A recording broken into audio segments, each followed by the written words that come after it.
Bonjour chers frères et sœurs en Christ, que la grâce, la paix et la miséricorde de notre Seigneur Jésus-Christ vous soient abondamment multipliées.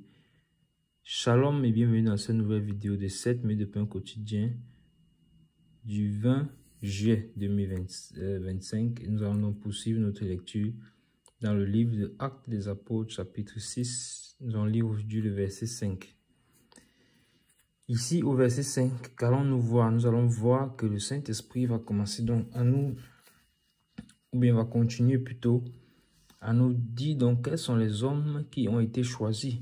Parce que nous avons vu dans les vidéos précédentes que les apôtres ont dit à l'assemblée, ils ont réuni l'assemblée, leur ont fait savoir que il n'est pas convenable qu'ils s'attachent au service, aux tables, c'est-à-dire servir la nourriture, et alors qu'ils doivent s'attarder sur la parole et dans les prières.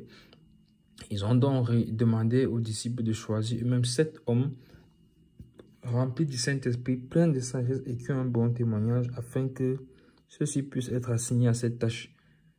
Et pendant que eux, dont les apôtres, vont s'atteler à la prière et au ministère de la parole. Et donc ici maintenant, le Saint-Esprit va donc nous citer ces personnes. Donc lisons donc le nom de ces personnes. Cette proposition plut à toute l'assemblée. Ils élurent Étienne, homme plein de foi du Saint-Esprit, Philippe, Procor, Nicanor, Timon, Parménas et Nicolas, prosélyte d'Antioche. Amen. Donc voici donc les 7 personnes qui ont été choisies ou bien élues par l'assemblée. Parce que les apôtres leur avaient laissé le soin et même de choisir les personnes qu'ils voulaient faire établir sur cette tâche-là. Et nous constatons ici que on nous parle d'abord d'Étienne. En fait, cette proposition plut à toute l'assemblée. Vous voyez que eux-mêmes, ils ont vu que c'est une proposition noble. Elle est vraiment remplie d'humilité et ça leur a plu. Ça leur a plu. Voilà comment nous devons fonctionner dans le corps du Seigneur. C'est ce que nous avions également vu dans l'unité, dans l'humilité, dans l'entente, dans l'amour. Et non pas dominer sur le peuple du Seigneur. Et on nous parle donc ici d'Étienne. Et le Saint-Esprit précise, homme plein de foi et d'Esprit Saint. Donc vous voyez que même dans le corps, on peut atteindre, être un témoignage. Parce que c'est pour lui seul que le Saint-Esprit a précisé qu'il était plein de foi et d'Esprit Saint. Donc vous voyez que cela doit nous encourager à davantage nous donner au Seigneur, à davantage servir le Seigneur, à davantage craindre le Seigneur de telle sorte que la crainte que nous avons du Seigneur produit un bon témoignage au milieu de nous, au milieu du corps du Seigneur. Et quand on dit homme plein de foi et d'Esprit Saint, ça veut dire que c'est une relation intime qu'il avait avec Dieu, mais les gens l'ont voté, l'ont élu sous la base de son témoignage. Vous voyez donc que le Saint-Esprit qui était rempli, la foi qui était remplie en lui, s'est manifesté à l'extérieur, a été un témoignage en sa faveur.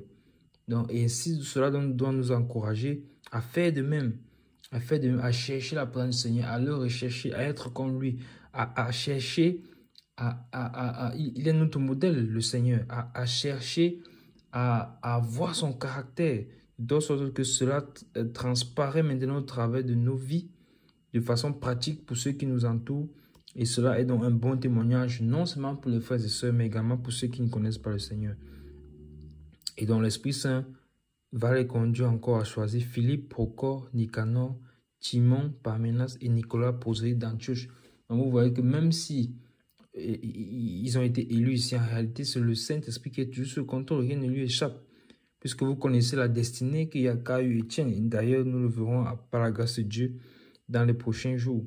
Donc, et ce que le Saint-Esprit fait, comme je dis, c'est lui qui est au contrôle. Et vous voyez également que, autre preuve qu'il est au contrôle, c'est que, regardez, il y a Philippe, Procor, Nicanor, Timon, par exemple, ou bien Procor et Nicanor. Vous voyez que ça, c'est pas des noms, ça, c'est pas des noms juifs, c'est des noms grecs, vous voyez. Et souvenez-vous que qui sont ceux qui s'étaient plaints que leur veuve était négligée? C'était les hellénistes. Et nous avions vu dans la première vidéo de ce chapitre 6 que les hellénistes, ce sont des juifs Ce sont des Juifs qui parlaient le grec, c'est-à-dire des Juifs qui parlaient, qui parlaient la langue grecque en réalité. Donc, voilà donc ces Juifs-là, c'est-à-dire des Grecs qui se sont convertis ou bien des Juifs ayant vécu à l'étranger, donc avec des noms grecs, mais qui se sont convertis au Seigneur. Donc, vous voyez qu'ils ont eu la sagesse et l'intelligence d'introduire également ces personnes-là dans le partage, dans la distribution du pain, pour que cela ne crée plus d'animosité. Vous voyez, ça c'est la sagesse de Dieu. Mais ce n'est pas le critère principal.